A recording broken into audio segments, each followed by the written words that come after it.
নদীতে ছোট্ট মেয়ে দুলালিকে গোসল করিয়ে বাড়িতে পাঠিয়ে দেন মা। এটাই যেন তার জীবনের কাল হয়ে দাঁড়ালো। বাড়িতে পাঠিয়েছেন ভালোভাবে, দুলালিও এসেছে ঠিকঠাকভাবে, কিন্তু তারপর তার সাথে এরকম একটা অনাকাঙ্ক্ষিত ঘটনা ঘটে যাবে সেটা কেউ কখনো ভাবতেও পারেনি। তবুও কিনা তার আপন চাচির দ্বারা সত্যি এরকমই একটা ঘটনা ঘটে গিয়েছে এবং সোশ্যাল মিডিয়ায় তো বিষয়টা তোলপাড়। কোন যুগে বাস করছি এবং কোন দেশে বাস করছি, যেখানে মানুষ মানুষকে দুনিয়া ছাড়া করে দিচ্ছে নিমেষেই, মুহূর্তেই। তাদের কোনো হাত কাঁপছে না, বুক কাঁপছে না, কিছুই না, মনে হচ্ছে যেন একটা সামান্য বিষয়। এরকমই একটা ঘটনা সোশ্যাল মিডিয়াতে সামনে এসেছে। চলুন ঘটনায় যাওয়া যাক। এই যে দেখতে পাচ্ছেন ছোট্ট একটা শিশু, তার নাম হচ্ছে দুলালি। তার মা নদী থেকে গোসল করিয়ে তাকে বাড়িতে পাঠিয়ে দেয় যে তুমি বাড়িতে যাও, আমি আসছি। এখন বাড়িতে আসার পর সেই দুলালি তার ঘরে যায়, ঘরে গিয়ে নিজের মতো হয়তো কাজ করতে থাকে এবং মা যখন আসে বাড়িতে এসে দুলালিকে ডাকতে থাকে, কিন্তু কোনো সাড়া শব্দ পাওয়া যাচ্ছে না, কোথাও কোনো দুলালি নেই। পরবর্তীতে দেখা যায় যে দরজা আটকানো। দরজাটা ভেঙে যখন মা ভেতরে যায় তখন দেখতে পায় যে দুলালির শরীর দ্বিখণ্ডিত অবস্থায় পড়ে রয়েছে, মাথা একদিকে শরীর একদিকে, এবং পাশে রয়েছে একটা বটি। তারপর সে চিৎকার চেঁচামেচি করা শুরু করে এবং লোকজন এসে সেখানে ভিড় জমায়। সবাই মনে করেছিল যে বাসা হয়তো আগুন লেগেছে, তাই যায়, গিয়ে দেখে যে এরকম একটা অবস্থা। ছোট্ট শিশু, তার কি অপরাধ ছিল, তার কি দোষ ছিল?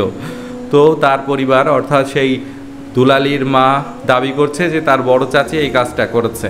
পুলিশ এসে তদন্তে নেমেছে। পুলিশ প্রাথমিকভাবে তার বড় চাচিকে গ্রেফতারও করেছে। যখন গ্রেফতার করেছে তখন বড় চাচির পরিবারের লোকজন দাবি করছে যে সে মানসিকভাবে ভারসাম্যহীন অনেক দিন ধরে। আসলে সব খুনিরাই কি মানসিকভাবে ভারসাম্যহীন? যদি সবাই মানসিকভাবে ভারসাম্যহীন হয়ে থাকে তাহলে তারা কেন উন্মুক্ত অবস্থায় ঘুরে বেড়াচ্ছে? একটা মানুষকে যে দুনিয়া ছাড়া করে দিল, এখন কি এই অজুহাতে সে পার পাবে? তাকে কি আর ফিরিয়ে আনা যাবে দুলালিকে এই পৃথিবীতে? কখনোই কি সম্ভব? সম্ভব না। তাই যদি কেউ মানসিকভাবে ভারসাম্যহীন হয়ে থাকে তাহলে তাকে বেঁধে রাখুন, না হলে তাকে পাগলাগারদে দিয়ে আসুন, কারণ সে কারোর জীবন নিয়ে নিতে পারে। এরকম একটা ঘটনা যখন ঘটে গেল তখন সত্যি তার বাবা মা সবাই কান্নায় ভেঙে পড়েছে।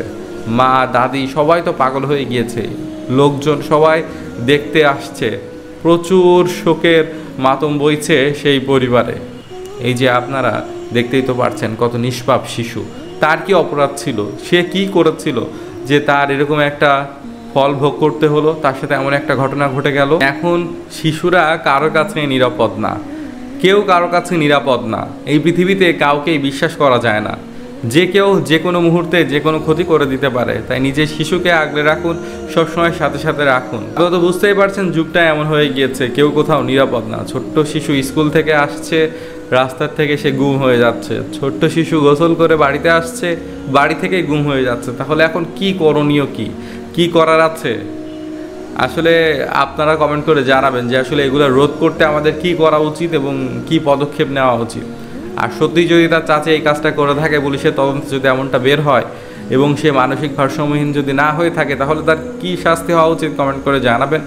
আজকের মতো বিদায় নিচ্ছি, দেখা হচ্ছে পরবর্তী ঘটনায়। ততক্ষণ আমার সাথেই থাকবেন, ধন্যবাদ।